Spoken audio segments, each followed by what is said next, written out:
दरूशी पढ़ेगा अल्लाहुम्मा सल्ली अला सय्यिदिना मौलाना मुहम्मद बारिक वसल्लम। सलातो व सलाम अलैका या हबीबी या सय्यदी या रसूलुल्लाह सल्लल्लाहु अलैहि वसल्लम। अल्लाह तबारक व तआला हमारी आपकी इस हाज़िरी को कबूल फरमाए। हमारे मेज़बान ने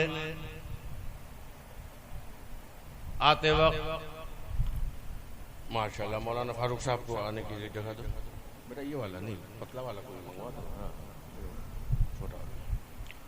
मेजबान ने फरमाइश की तो इंशाअल्लाह अज़ीम उस मौजू पर भी थोड़ा सा बोलूंगा, लेकिन दिल चाह रहा है कि थोड़ा सा आला हज़रत फाज़िल बरेलवी का कलाम पढ़ा है। हो सकता है किसी को एतराज हो इस बात पर। मौलाना जी साहब आप यहाँ आ जाइए, इस तरफ आ जाइए। माशाल्लाह ये हजरत के हमारे खलीफा हैं और गुजरात में वाहिद यही एक खलीफा है, क्योंकि हजरत खिलाफत के मामले में बहुत मोहतात रहते थे। खैर, तो हो सकता कोई कहे कि आला हजरत का जो आपने मक्ता पढ़ा है तो वो समझ गया, वो मुस्कुराने लगे।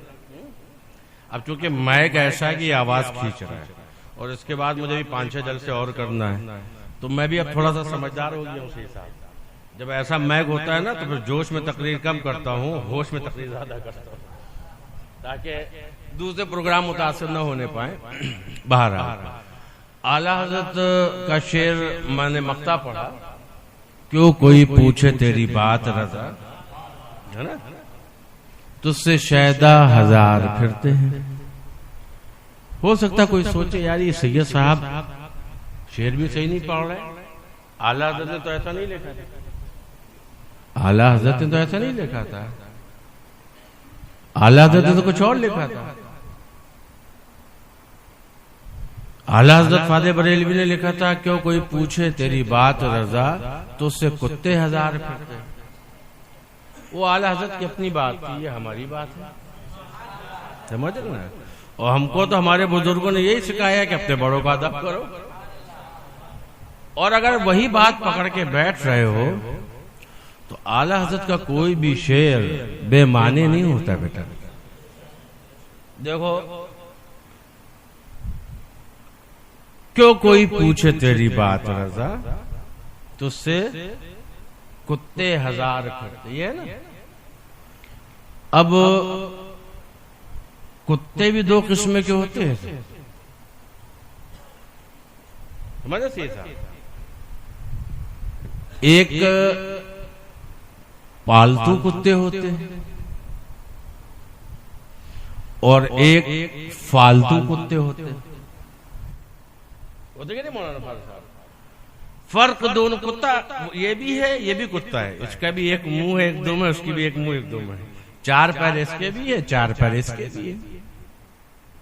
समझे मकबूल साहब, कुत्ते जो है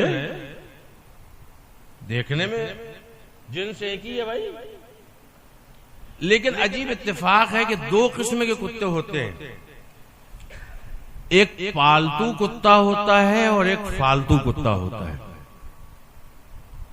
इन दोनों में फर्क क्या है? फर्क बहुत सिंपल है।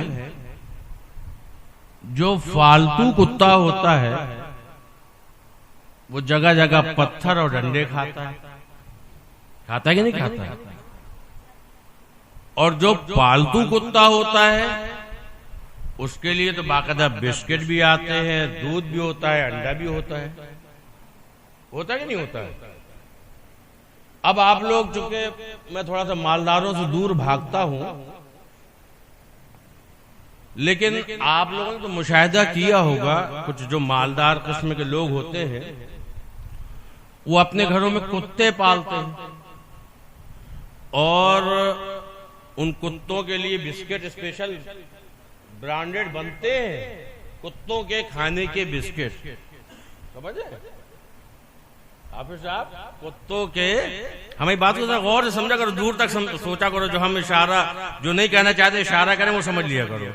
कुत्तों के खाने के लिए ब्रांडेड बिस्किट बनते और आपने शायद मुशाहिदा किया, बल्कि कभी कभी तो ये मुशाहिदा मैं भी कर चुका हूं कि आजकल तो गाड़ियां भी बड़ी लग्जरी चल गई हैं, समझ रहे हैं। अभी हम वाकानेर गए थे, मौलाना फारूक साहब, तो हमारा एक मुरीद है, वो हमको अपनी गाड़ी में लेके गया। तो हमने पूछा बेटा कितने की खरीदी? का 40-45 लाख की। हमने बेटा काम करो, कहीं पर भी कोई जगह रुकना तो हमको हमारी गाड़ी में बैठा देना, क्योंकि घबराहट होती थी कीमती गाड़ी में बैठने में।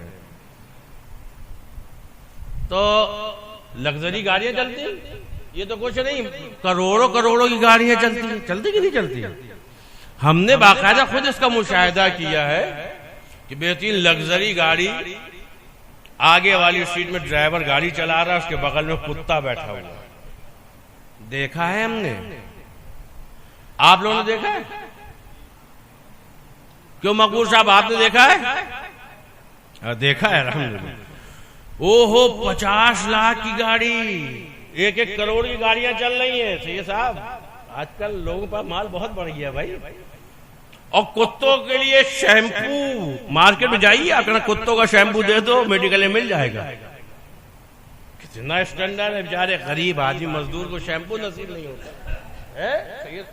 हाफिज साहब, गरीब आदमी बेचारा शैम्पू से सर नहीं धो पाता, कुत्ते के लिए शैम्पू मिलता कि नहीं मिलता? ईमानदारी से बताओ। कुत्तों के कंगे, कुत्तों के बिस्किट, ओहो। और कुछ कुत्ते एसी में रहते। हम गलत कह रहे हो तो टोक दो हमको। एसी में रहते हैं हजरत, यहां गरीबों को एसी नसीब नहीं होती, और कुत्ते एसी में रह रहे हैं। कितनी शान है इन कुत्तों की। अच्छा ये बताओ, हर कुत्ता ये मजे लूटता है? जल्दी बोलो ताकि हम अपने मौजू तक पहुंच जाएं जल्दी से। हर कुत्ता ये मजे लूटता है? नहीं, कुछ कुत्तों को तो हमने देखा बेचारे सड़क के किनारे रहते हैं, अक्सर हाईवे में कभी कभी दौड़ा लेते हैं कुत्ते, थोड़ा सा दौड़ाते कि नहीं दौड़ाते, और ड्राइवर भी उसको हल्का सा कट मारता, फौरन भग जाता है बेचारा। इस तरह ही कुत्ते देखे, पत्थर मार दो कुत्ते को, के करके भाग जाता है। कहीं हड्डी पड़ी हो उसी में लड़ जाते हैं, कोई केयर नहीं करता उसकी। ये भी कुत्ते हैं और वो भी कुत्ते हैं। इन दोनों में इतना बड़ा इम्तियाज कि एक के लिए साबुन भी है, शैम्पू भी है, एसी भी है, गाड़ी भी है, ग़िज़ा के लिए भी आला किस्म के। अरे जरा से कुत्ते को छींक आ जाए तो कुत्तों के डॉक्टर हैं कि नहीं है? कितनी केयर होती है इनकी। फर्क क्या है?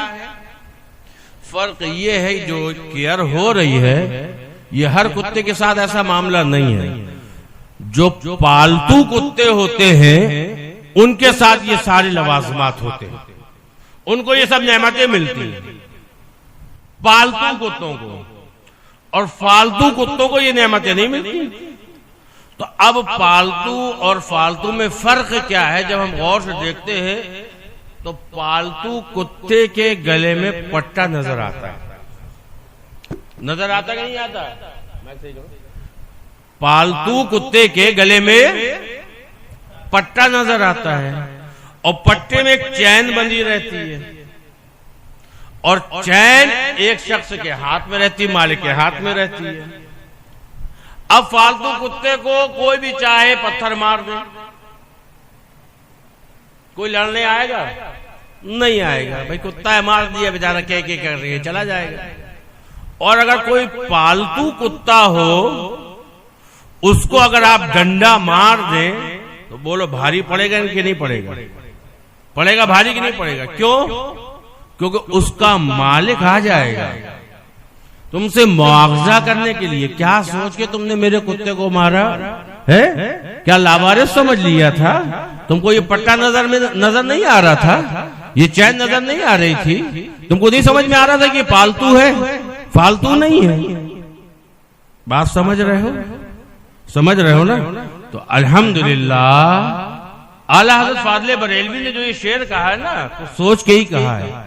हम लोग गौस के दर के पालतू कुत्ते हैं, फालतू नहीं है।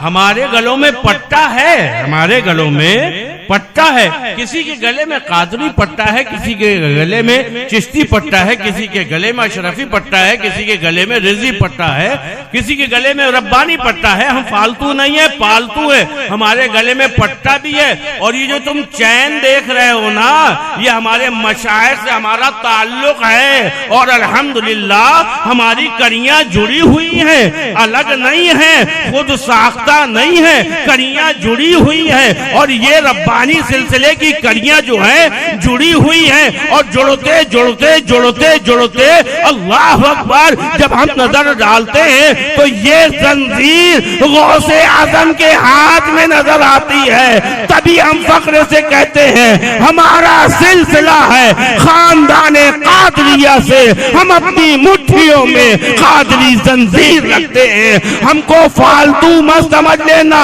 अल्हम्दुलिल्लाह हम पालतू हैं। अगर हम पर निशाना साधोगे, हमको अगर तकलीफ देना चाहोगे, हमको अगर सताने के बारे में सोचोगे, तो हम तो अपने इल्म की वजह से, अपनी नादानी की वजह से, अपनी कोताही की वजह से तुमको माकूल जवाब ना दे पाएंगे। लेकिन कुर्बान जाओ, जिसके हाथ में हमारी चैन है वो गौस कहता है मेरा मोरी मुझे मशरिक से पुकारे, मैं मगरिब में हूं तो उसकी दस्तगीरी के लिए पहुंच जाऊं।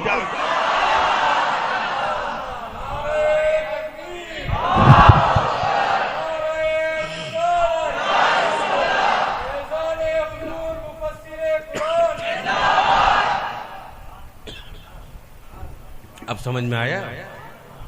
और मेरे इमाम का अदब, मेरे इमाम का अदब, बाल लोग बोलते कुत्ता का है, नहीं, मेरे इमाम तो उसके आगे बढ़ के फरमाते हैं। क्या फरमाते हैं? तुझसे दर, तुझसे दर, दर से सग, तुझसे दर, दर से सग, सग से है मुझको निस्बत। तुझसे दर, दर से सग और सग से है मुझको निस्बत। मेरी गर्दन में भी है दूर का डोरा तेरा, मेरी गर्दन में भी, मेरी गर्दन में भी है दूर का डोरा तेरा। और इस निशानी के जो सग हैं नहीं मारे जाते, इस निशानी के जो सग हैं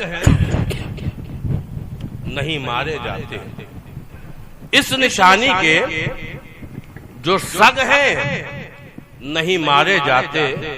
हश्र तक मेरे गले में रहे पट्टा तेरा, हश्र तक मेरे गले में रहे पट्टा तेरा। सुनो, सरकार गौसे आजम के कुत्ते को मामूली मत समझ लेना। एक बुजुर्ग अहमद, जिनका इसमें मुबारक, गौसे आजम की खानकाह में पहुंचे। आपकी शान ये थी कि आपके साथ आपका शेर रहा करता था, समझ रहे हैं आप? आपके साथ आपका शेर रहा करता था। और जिस खानकाह में जाते थे, जिस बुजुर्ग के पास जाते थे,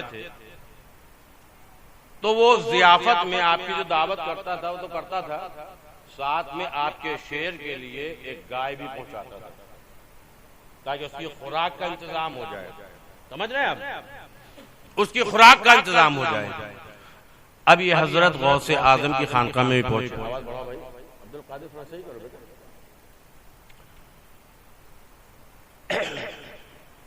गौसे आजम की खानकाह में पहुंचे। अब सरकार गौसे आजम ने क्या किया? उनकी जियाफत फरमाई और उनके लिए खाने का इंतजाम भी फरमाया और साथ में उनके शेर के लिए भी गाय पहुंचा दी। अब यहां तक तो मामला सब ठीक था, लेकिन जैसी गाय पहुंची ना, तो हजरत क्या फरमाते हैं? देखो मेरा जलाल,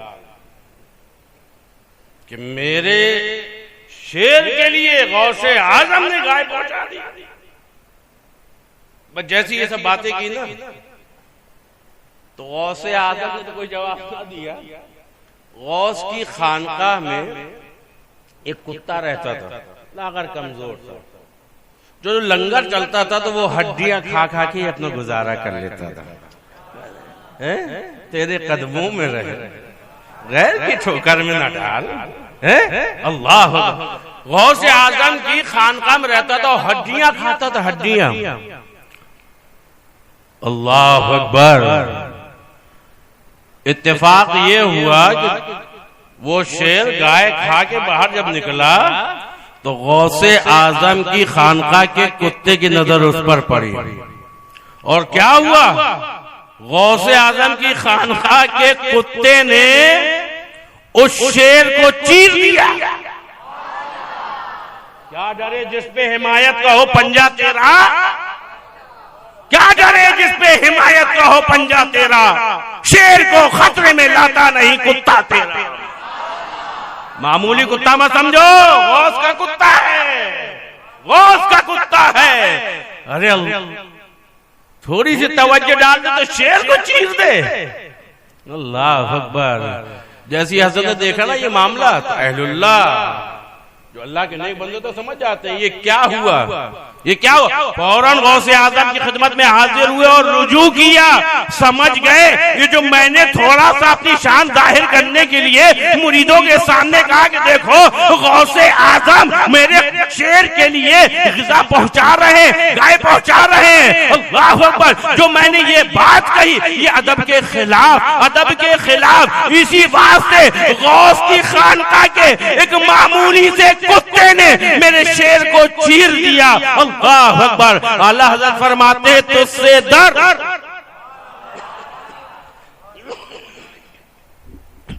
तुझसे डर, डर से सग। या जो पहले था वैसे ही कर दो जैसे खुतबा पढ़ने के टाइम था, वो बहुत अच्छा था। ये तो बिल्कुल हलक के अंदर से हाथ डाल के जैसे कोई आवाज खींच रहा हो। तुझसे डर, डर से सग, सग से है मुझको निस्बत। तुझसे डर, डर से सग, और सग से है मुझको निस्बत। मेरी गर्दन में भी है दूर का डोरा तेरा। इस निशानी के जो सग है नहीं मारे जाते, इस निशानी के जो सग हैं नहीं मारे जाते। हश्र तक मेरे गले में रहे पट्टा तेरा। अब समझ में आया आला हज़रत ने क्यों फरमाया, क्यों कोई पूछे तेरी बात रजा, क्यों कोई पूछे तेरी बात रजा, तुझसे कुत्ते हजार फिरते हैं, लेकिन खबरदार आम ना समझ लेना, आम ना समझ लेना, फालतू नहीं समझ लेना। अल्हम्दुलिल्लाह हम पालतू हैं और इस पर हमको नाज है। अल्लाह तबारक व तआला हमको शुक्र मकबूल की तौफीक अता फरमाए, क्योंकि जो बुजुर्गों से निस्बत रखते हैं। अब सोहेल साहब आपके मौजूद में इंशाअल्लाह जिंदगी रही तो फिर कभी और बोलेंगे, अब दिल चाह रहा है ऐसे ही बोल दूंगा। कहेंगे सोहेल साहब इजाजत है। जो निस्बत रखते हैं ना अल्लाह के प्यारों से, तो वो मामूली उनको मत समझो, बड़ी शान वाले हैं, क्योंकि रब ने हुक्म दिया या अय्युहल्लज़ीना आमनू वकूनू मअस-सादिक़ीन, सच्चों के साथ हो जाओ। ये सच्चों का कुर्ब हासिल कर लेना, सच्चों की खिदमत कर लेना, तुम समझते हो ये मामूली चीज है। लो रजुल मगरिबी का वाकया सुनो। ये कौन है रजुल मगरिबी? तफसीर खज़ाइनुल इरफान में इशारा किया। ये हजरत बायजीद बुस्तामी रहमतुल्लाह अलैह के खादिम खास, मगरिब की तरफ रख के रहने वाले थे, जिनका नाम ही पड़ गया था रजुल मगरिबी।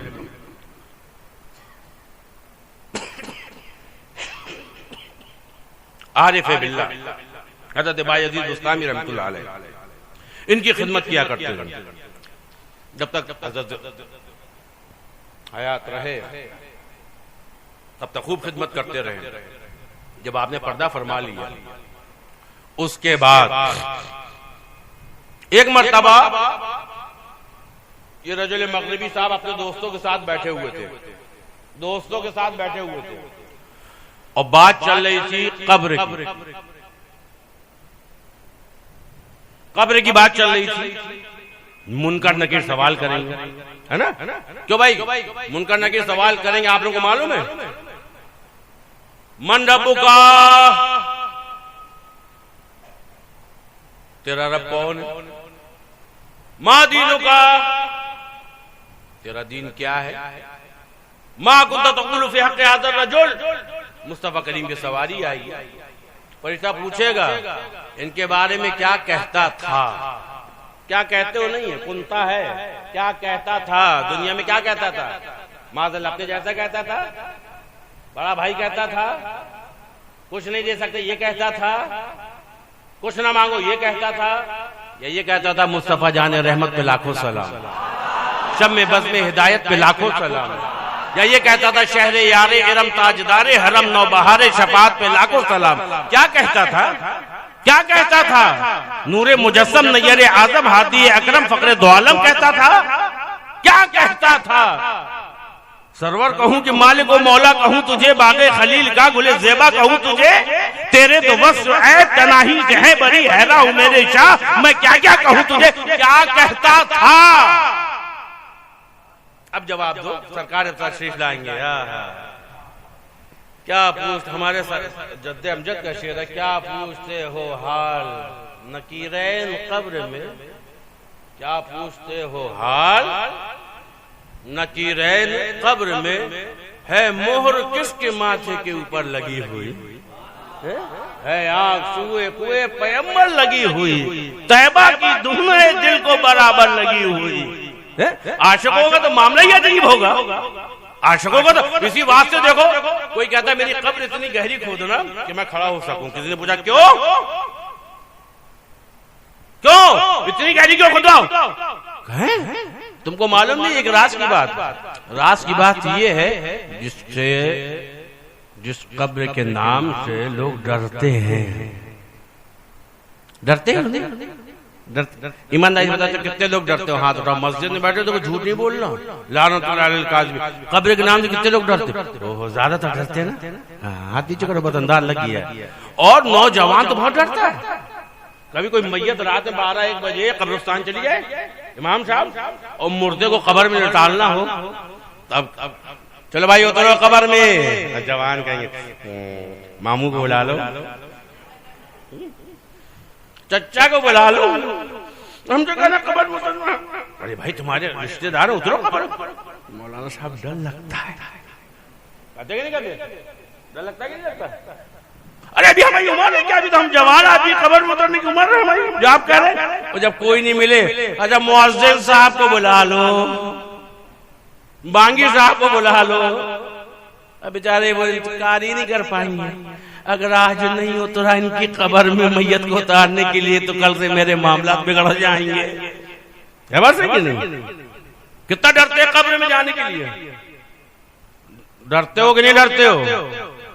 लेकिन जानते हो जिनका हाल, वाह, जिन पर आपका फर्ज होता है ना, वो कब्र में जाने से डरते नहीं हैं, बल्कि वो ये कहते हैं कि जिए जाते हैं मरने के लिए शौक में गाजी, जिए जाते हैं, मेरे मुर्शिद का शेर है, जिए जाते हैं मरने के लिए इस शौक में गाजी के दिखलाएगा मरकत में खुदा सूरत मोहम्मद की, कि दिखलाएगा मरकत में खुदा सूरत मोहम्मद की। कुछ ऐसे अल्लाह के नेक बंदे हैं जो कब्र में जाने के लिए बेकरार नजर आते हैं, कब्र में जाने के लिए बेकरार नजर आते हैं। अल्लाह, किसी का जनाजा उठा, कोई रो रहा है, एक आवाज आई है, मैं सच के घर से निकल रहा हूँ, लहद में आका की जीद होगी, मैं सच के घर से निकल रहा हूँ। मेरे अजीजों, ये रोना कैसा, मकान ही तो बदल रहा हूँ, मकान ही। और कोई कहता नहीं ये कब्र जानते हो, आता है खुशी का ये वो मौका।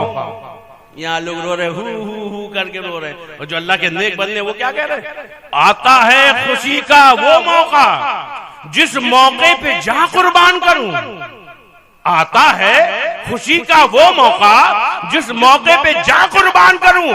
आएंगे लहद में आएंगे, आएंगे लहद में आएंगे, बस देर तो है मर जाने की। हम खबर के नाम से डरते हैं। कैसी मोहब्बत कर रहे हैं यार, कैसी मोहब्बत। संजीदी से गौर, अपने आप दो, ये जो दिल, ये है ना, यहाँ पर एक दिल होता है, दिल नाम की एक चीज होती है, समझ रहे हो, वो उसका लोथड़ा है ये, लेकिन लोग इसको दिल कहते हैं। इससे खुद सवाल किया करो, कभी किसी से मोहब्बत करें और उससे मुलाकात का वक्त आए तो आप रोएंगे कि खुश होंगे? तो भाई मकबूल मियां खुश होंगे ना? आपको मोहब्बत है महमूद मियां से, मिसाल के तौर पर, अल्लाह करे हो, है कि नहीं है भाई? मोहब्बत हो तो हाथ उठा दो भाई, अल्हम्दुलिल्लाह, बस बस अल्लाह सलामत रखे। अब इनको मोहब्बत है हमसे, भाईजान कब आएंगे, भाईजान कब आएंगे, भाईजान कब आएंगे, भाईजान, है ना कुछ ऐसे दीवाने जो 45 किलोमीटर दूर 20 बच्चों को छोड़ के आके हमारी खानका में पड़े रहते हैं कुछ ऐसे। मोहब्बत है, मोहब्बत जाते तो आंसू से रोते, मोहब्बत है क्यों? जिससे मोहब्बत करते हैं उसकी जुदाई का तसव्वुर करके ही रोना आने लगता है, और जिससे इतनी मोहब्बत, इतनी मोहब्बत हो, इतनी मोहब्बत की जान से ज्यादा मोहब्बत, जान से ज्यादा मोहब्बत हो, और उस महबूब से मुलाकात का वक्त आए तो रोगे कि खुश होगे? अरे दुनियादार जो इश्कबाजी में, अल्लाह उनको नहीं हिदायत फरमाए, मैं समझाने की बात कर रहा हूँ। मौलाना फारूक, कोई महबूब कह दे कि कल 4 बजे फलाने गार्डन में मिलना, कल 4 बजे फलाने गार्डन में मिलना है, मुलाकात होगी महबूब की, तो आशिक मियां को रात भर नींद नहीं आएगी, रात भर नींद नहीं आएगी, और सुबह से उठ के बैठ जाएंगे, क्या बजा? अरे भाई 11 बजा, क्यों क्या हुआ? नहीं कुछ नहीं, ऐसे टाइम पूछा, फिर क्या बजा? अरे 11:15 हुआ, अरे कोई बात है? नहीं ऐसे टाइम पूछा, अरे क्या बजा? 11:30, अरे बार बार घड़ी क्यों पूछ रहे हो, वक्त क्यों पूछ रहे हो? नहीं कोई बात नहीं, कोई बात, बता भी नहीं रहा है और वक्त कट भी नहीं रहा है, इंतजार कर, किसी तरीके से 4 बज जाए, किसी तरीके से 4 बज जाए, ओहो जहाँ 2 बजा फौरन जाके नहाएगा अच्छी तरीके से, साबुन से घिस के, बस नहीं चलता कि जूना ले ले उसे घिसे, पूरा मुंह अच्छी तरीके से साफ कर लेगा। और उसके बाद आजकल तो बहुत मेकअप चल गए, हम लोग के दौर में तो ये सब कुछ नहीं था, ऐसे मेकअप चल गया, काला आदमी गोरा बन जाए, लीपा पोती करके कपड़े अपने बिल्कुल फर्स्ट क्लास पहन पून के, परफ्यूम भी लगाएगा, जबकि ये भी नहीं सोचेगा कि इसमें अल्कोहल मिला है, नमाज भी नहीं होगी, कुछ भी होगा, सब बिल्कुल मेंटेन होके 4 बजे की मुलाकात है, 3 बजे से पहुंच जाएगा। बोलो पहुंचेगा कि नहीं पहुंचेगा? सही सी बताओ। अब इंतजार कर रहा है, अब 4 बजे, अब 4 बजे, अब 4 बजे, कितनी मुसीबत से वक्त गुजरता है, कितनी मुसीबत से वक्त गुजरता है।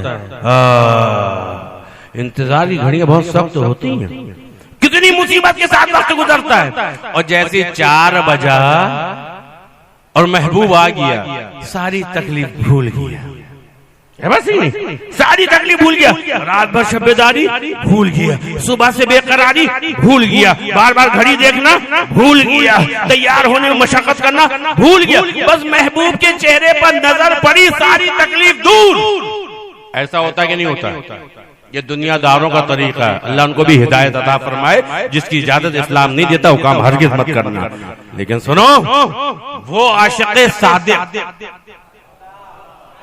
वो आशिक़े सादिक़ जो रात की तन्हाई में छुप के वजू करके बैठ जाता था ताकि घर वाले भी ना देखें, हाथ में तस्बीह ले लेता था और दरूद पढ़ता था और आंखों से आंसू बहाता था, हुजूर को याद कर करके रोता रहता था।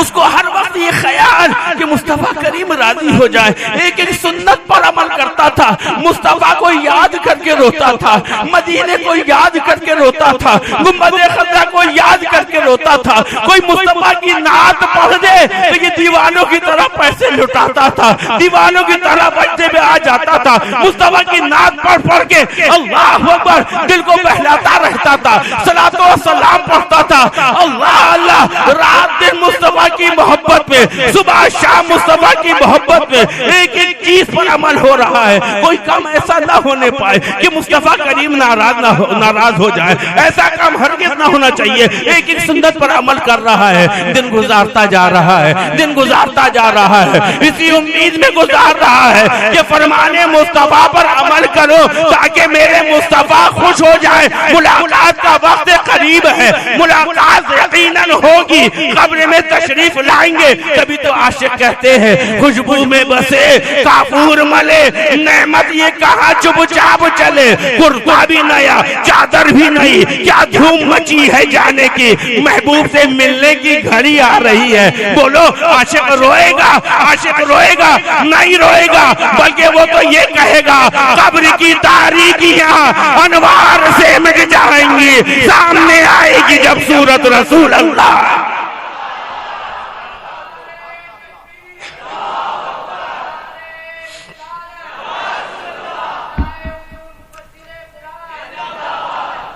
जब मोहब्बत सच्ची हो, जिससे मोहब्बत होती है उससे मिलने के लिए कितने खुश होते हैं। तो ये अल्लाह के जो नेक बंदे हैं ना, औलिया इकराम हैं, इनका मामला यही है कि ये तो दिन पूरे कर रहे हैं, दिन पूरे करते हैं, क्यों?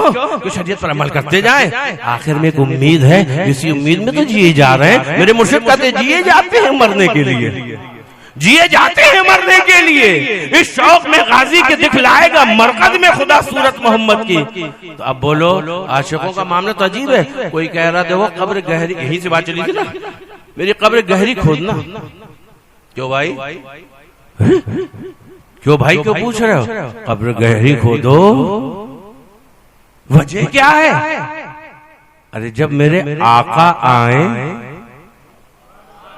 गुलाम लेटे रहेगा क्या है?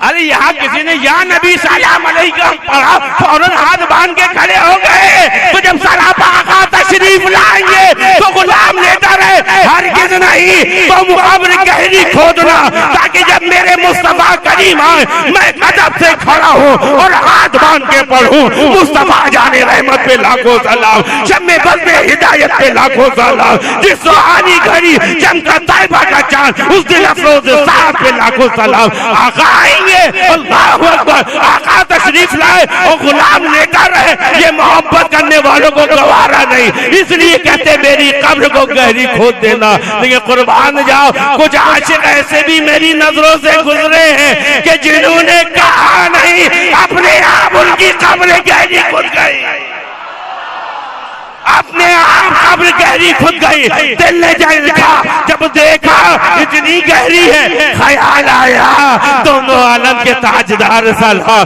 दोनों आलम के ताजदार सलाम, ऐ मदीने के शहर यार सलाम। अल्लाह अकबर। जिंदगी भर जो सलाम पढ़ता रहा, जो तमन्ना करता रहा, काश रोजे पे उनके हम गाजी जाए कर ले बार बार सलाम। जिसकी तमन्ना ये हो तो फिर जब कब्र में मुस्तफा है तो क्या वो सलाम ना पड़ेगा? झूम झूम के सलाम पड़ेगा। ये आशिकों का मामला।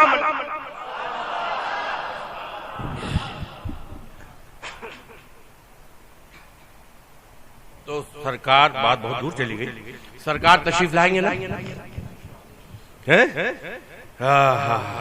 अल्लाह तबारक तआला ईमान साथ हाथ में नसीब है ना।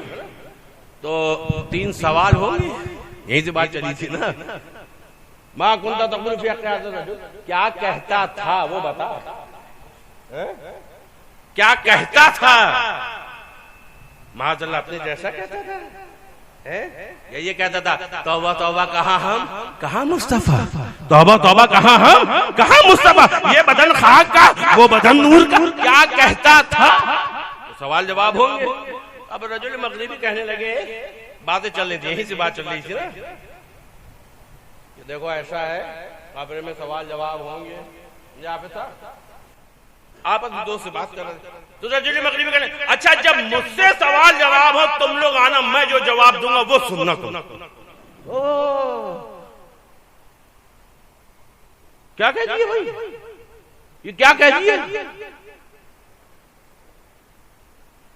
हम तो कब्र के बाहर खड़े रहते हैं, हमको समझ ही नहीं आती अंदर क्या मामलात हैं, क्या मामलात हैं। लेकिन ये खादिम हजरत बायजीद बुस्तामी क्या फरमा रहे हैं, क्या फरमा रहे हैं? जब मैं कब्र में जाऊं, मुनकर नकीर मुझसे सवाल पूछेंगे, जो मैं जवाब दूंगा वो सुनना। तो साथियों ने कहा हमको कैसे पता चलेगा, हमको कैसे पता चलेगा तुमने क्या जवाब दिया? अच्छा ये बात है, तो इंशाअल्लाह जो मैं जवाब दूंगा वो तुम सुन लो। ये तसर्रुफ, ये पावर कहाँ से मिला भी सुन। अल्लाह अकबर। दिन गुजरते गए, रजुल मगरिबी का इंतकाल हो गया। जब उनका इंतकाल हुआ तो अभी जो साथी थे कहने लगे चलो कब्र में चल के बैठते। सब लोग चले गए। अभी ये सारे साथी इनके कब्र में आकर बैठ गए। अभी ज्यादा वक्त न गुजरा कि आवाज आई, मन रब्बुका, तेरा रब कौन है? तो अंदर से जवाब क्या आया? ऐ फरिश्तों, तुम मुझसे सवाल पूछ रहे हो, हालांकि मैंने बायजीद बुस्तामी का कोट अपनी गर्दन में लादा है, यानी उनकी खिदमत की है, उनका कोट गर्दन में लिए घूमा हूं। तुम मुझसे सवाल कर रहे हो जैसे रजुले मगरिबी ने ये कहा, निदाई फरिश्तों वापस आ जाओ, मेरे खास बंदे का खादिम खास है। अब समझ में आया? कुत्तों को मामूली मत समझना। क्या करे जिस पे हिमायत का हो पंजा तेरा, शेर को खतरे में लाता नहीं कुत्ता तेरा। अल्लाह तबारक व तआला हमको सही मानों में औलिया इकराम के दामन से वाबस्ता होने की तौफीक सईद अता फरमाए।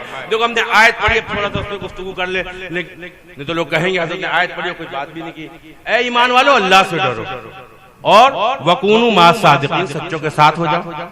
वकूनु मा सादिकीन, सच्चों के साथ हो जाओ। सच्चों के साथ होने से होगा क्या? देखो रजुल मगरिबी सच्चों के साथ हुए ना, आरिफ बिल्लाह के खादे में खास बने, ये मकाम और समझाने के लिए सच्चों के साथ।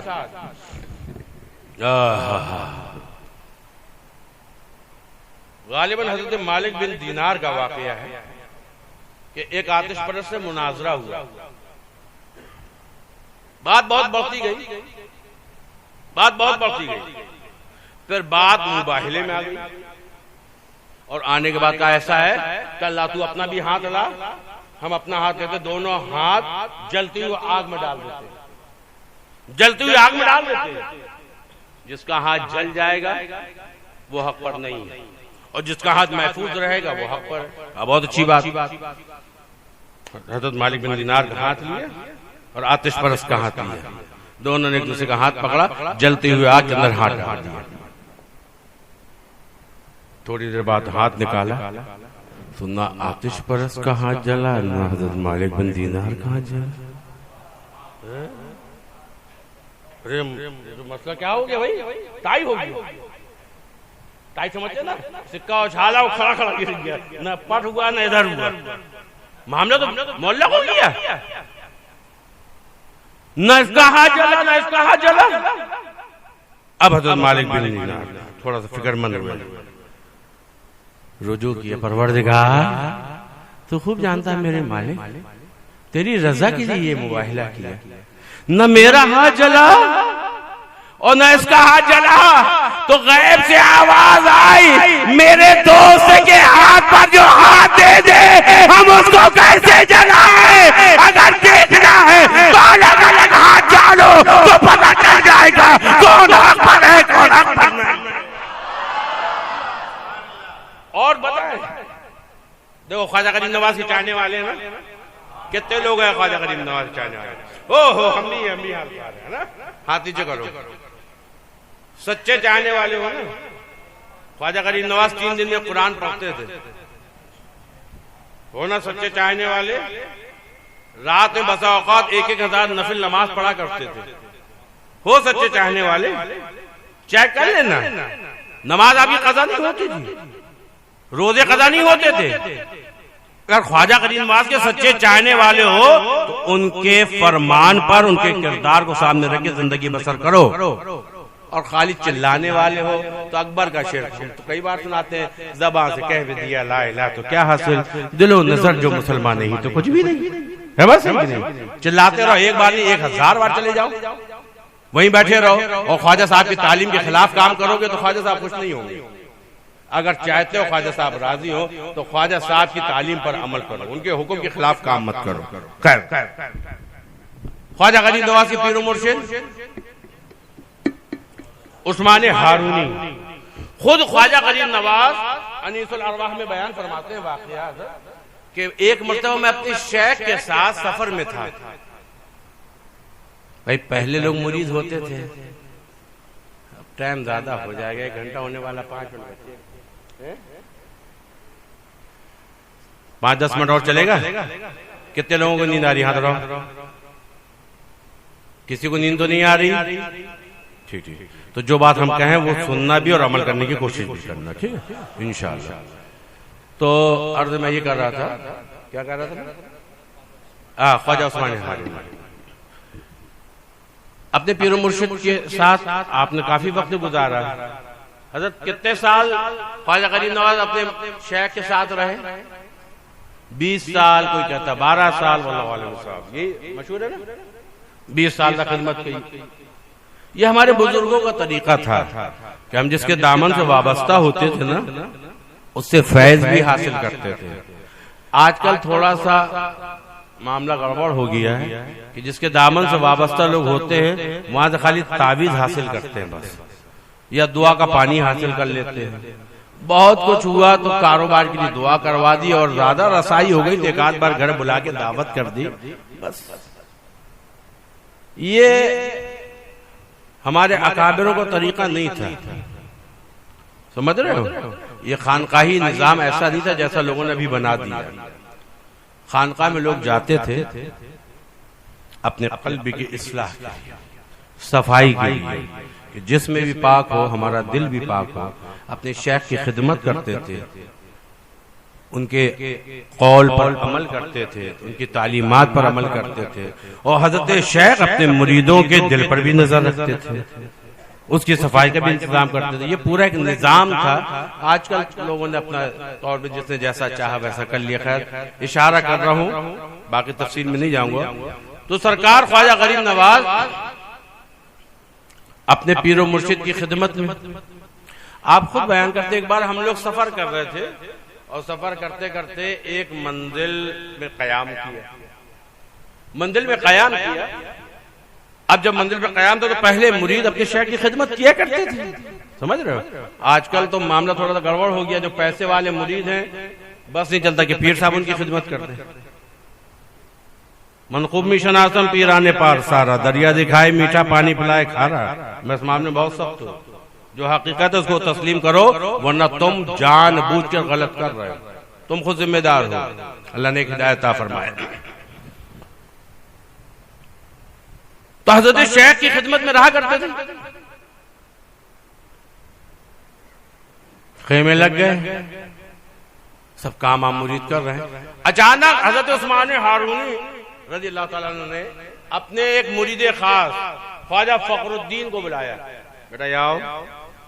ख्वाजा फखरुद्दीन हाजिर। जी सरकार, देखो सामने बस्ती है, चले जाओ वहां पर, और जाने के बाद वहां से थोड़ी सी आग ले आओ ताकि चूल्हा जले। आग ले आओ थोड़ी सी। और ख्वाजा उस्मान हारूनी ने जैसे ये हुक्म दिया तो आपके मुरीद सादिक ख्वाजा फखरुद्दीन हजरत शेख के हुक्म पर लब्बैक कह के फौरन रवाना हो गए। बस्ती से एक जगह से धुआं उठता हुआ नजर आ रहा था। वहां पहुंचे, जब पहुंचे तो क्या देखा, वो एक आतिश परस्तों का इबादत खाना है, और वहां पर उनका कोई एक मतलब पेशवा जो होता है उनका बड़ा, वो बैठा हुआ है। बहुत से लोग आग के इर्द गिर्द उसकी पूजा कर रहे हैं। तो आतिश परस्त उसको कहते हैं जो आग की पूजा कर रहे हैं, समझ रहे हो? वो आग की पूजा कर रहे थे।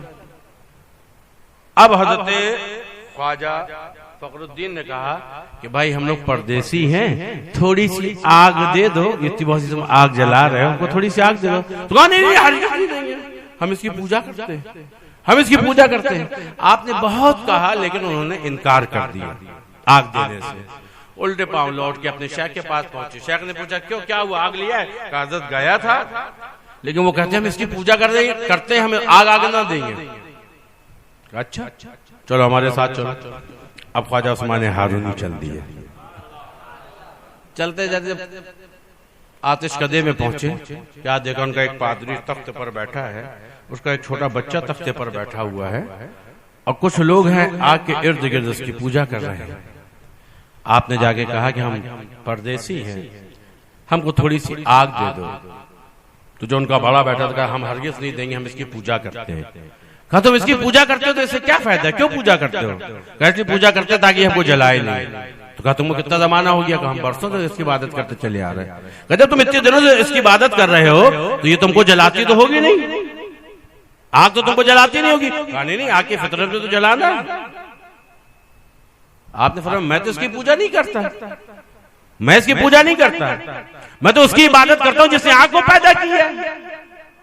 चलो एक काम करते हैं, हम तुम दोनों आग के अंदर जाते हैं, देखते हैं कौन जलता है कौन नहीं जलता। तो पाजी कहने लगे नहीं हम इसका आग के अंदर नहीं जाएंगे, तो इसकी फितरत में जलाना है।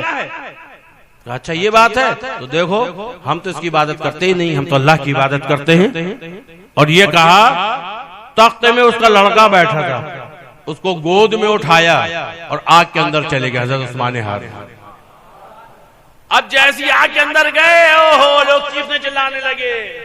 इस बात का गम नहीं था कि एक दुर्वेश आग के अंदर चले गए, इस बात का गम था हमारे बड़ा जो पादरी है उसके लड़के को लेके चले गए, लड़का जल गया होगा।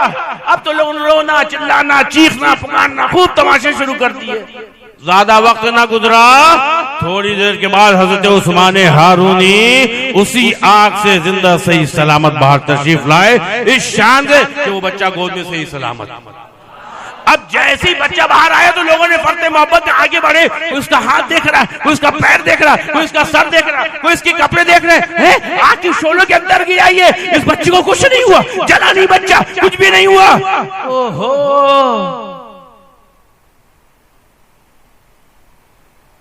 बच्चे को कुछ नहीं हुआ। अब सब ताज्जुब से, क्या बात है क्या बात है। बच्चे से पूछा, बेटा तुम आग के अंदर गए थे, तुम आग के अंदर गए थे, तुम जले नहीं, आखिर माजरा क्या है। तो बच्चा क्या कहता है, जब हम करीब पहुंचे तो हमको आग की तपिश लगी, लेकिन जैसे ही हम आग में दाखिल हुए तो हम अंदर क्या देखते हैं, एक खूबसूरत बाग है जिसकी हम सैर करके वापस आ गए।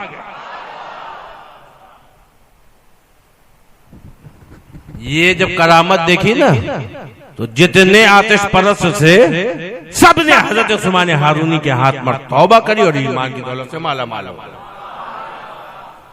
अब ये बताओ एक बात, ये आतिश परस्त जो बच्चा था सैयद साहब, आग में जाने से पहले मुसलमान था,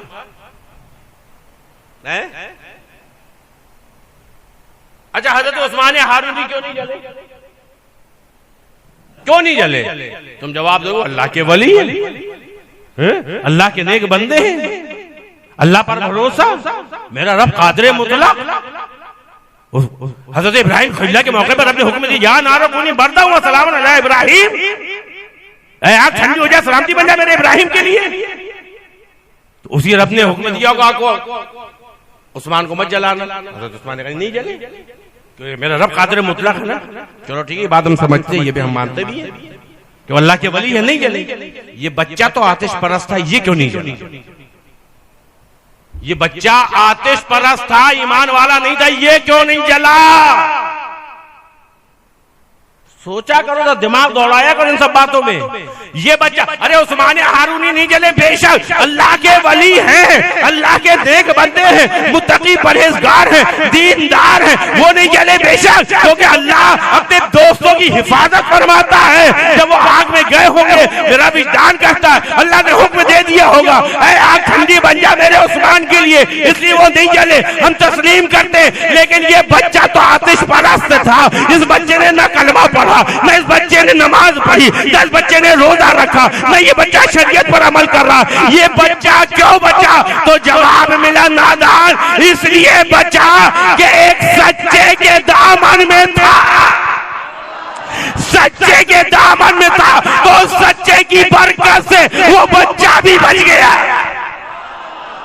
अगर ये बात समझ में आ गई तो वकूनू माअस सादिकीन, सच्चों के साथ होना। अल्लाह तबारक व तआला तुमको, हमको, सबको फिक्र आखिरत अता फरमाए। लेकिन याद रखना मेरे भाई, सच्चों के साथ होना, कच्चों के साथ नहीं होना। सूफियाने किराम का कौल है, किसी ने पूछा सच्चा कौन है, तो किसी ने जवाब दिया सच्चा वो है जिसके चेहरे को देखो तो खुदा याद आ जाए, किरदार देखो तो मुस्तफा की सीरत याद आ जाए। अरे इन सच्चों का कौन भी नसीब हो जाएगा, बेड़ा पार हो जाएगा। क्योंकि जहां अल्लाह के वली होते हैं, जहां अल्लाह के नेक बंदे होते हैं, जानते हो रब क्या फरमाता है 15वें पारे में हाफिज साहब, है सुभानल्लाजी असरा, अल्लाहु अकबर। रब तबारक तआला क्या फरमाता है, अल्लज़ी बारकना हौलहू मस्जिद अक्सा के इर्द गिर्द अल्लाह ने बरकत रखी है। मुफस्सिरीन फरमाते हैं ये बरकत क्यों रखी है? इस वजह से रखी है कि अतराफ में औलियाए किराम और अंबियाए किराम के मज़ारात मौजूद है, इसलिए बरकत रखी है। अल्लाह बारकना हौला। अल्लाह ताला हमको तुमको सबको दीन की समझ अता फरमा। लो भाई 1 घंटा 10 मिनट तकरीर हो गई, खड़े हो जाओ।